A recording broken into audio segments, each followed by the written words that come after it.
দাদা কি দেবে গো? গাওয়া ঘি দিচ্ছি বিরিয়ানিতে। গাওয়া ঘি এতটা? পরিমাণটা বেশি আছে।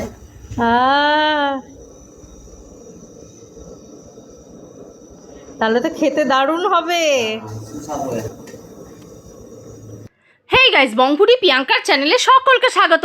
আজ আমি একটা জন্মদিনের পার্টিতে চলে এসেছি এবং খোদ রান্নাঘর থেকে তোমরা দেখে নাও আজকের ভিডিওটা ধামাকাদার হতে চলেছে।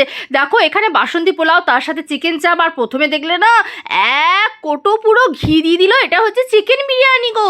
খেতে জাস্ট দুর্দান্ত হয়েছিল এবং স্মেলটা খুব সুন্দর উঠছিল। আর তার সাথে ছিল এখানে লাল লাল ঝাল ঝাল মাটন কষা, আর সঙ্গে দেখো স্যালাডও কিছু ছিল। আমি ভিডিওটা মানে পরপর করছি না, যেটা যেটা দেখেছি সেটা সেটা ভিডিও করেছি, পরে তোমাদেরকে ভালো করে দেখাবো। এটা জন্মদিন বলে 5 রকমের ভাজা ছিল, আর পনির পসিন্দাটা এটা গরম গরম সার্ভ করা হয়েছিল। আর এটা ছিল পনির বাটার মশলা, আর তার সাথে তোমার করা হয়েছিল এখানে কাজু দিয়ে আনারসের চাটনি। এটা দুর্দান্ত হয়েছিল সেই লেভেলে।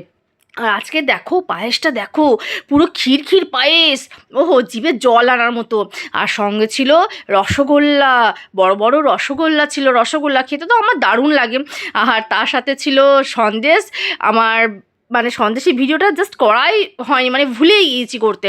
আর এই দেখো ছোটোখাটো একটা মানে ডেকোরেশন ছিল, ডেকোরেশনটা দেখে নাও, কিন্তু খুব যথেষ্ট আপ্যায়ন ছিল, খুব ভালো হয়েছিল। আর কেকের ফ্লেভারটা দুর্দান্ত ছিল।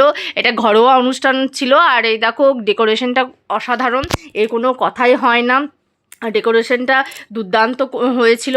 কেকটাও খেতে যথেষ্ট ভালো ছিল, ডেকোরেশনটাও ভালো হয়েছে কেকের। আর আজকের মেনুটা দেখে নাম, যেখানে আমি তো চিকেন বিরিয়ানি নিয়ে নিচ্ছি, কারণ চিকেন বিরিয়ানি থাকলে আমি আর কিছু দেখতেই পাই না। আর আমি তো প্রথমে ভিডিও করতে ভুলে গিয়েছি, আমি বাসন্তী পোলাও পনির কিচ্ছু নিইনি, আমি সস স্যালাড পনির পসিন্দা আর এটা চিকেন বিরিয়ানি সঙ্গে চিকেন চাপ নিয়ে নিয়েছি। এটা খেতেও দুর্দান্ত লাগছিল। আর আজকে সোস্টাপার দেখো লাল লাল ঝাল ঝাল মাটন কষা। এরকম চিকেন বিরিয়ানির সাথে লাল লাল ঝাল ঝাল মটন কষা খেতে কার কার ভালো লাগে আমাকে একটু কমেন্ট করে জানাবে। আমার তো এরকম লাল লাল ঝাল ঝাল মটন কষা সে বিরিয়ানির সাথে হোক, সাদা ভাতের সাথে হোক, দুর্দান্ত লাগে। আর সঙ্গে ছিল চাটনি, আর আমি পাঁপড় দিয়ে চাটনিটা খেয়ে নিয়েছিলাম।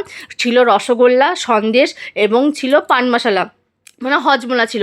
আমি এই কটাই ভিডিও করতে ভুলে গেছিলাম। আমার চ্যানেলে এরকম ভিডিও পেতে গেলে সবাই সাবস্ক্রাইব করো। Thank you for watching my video.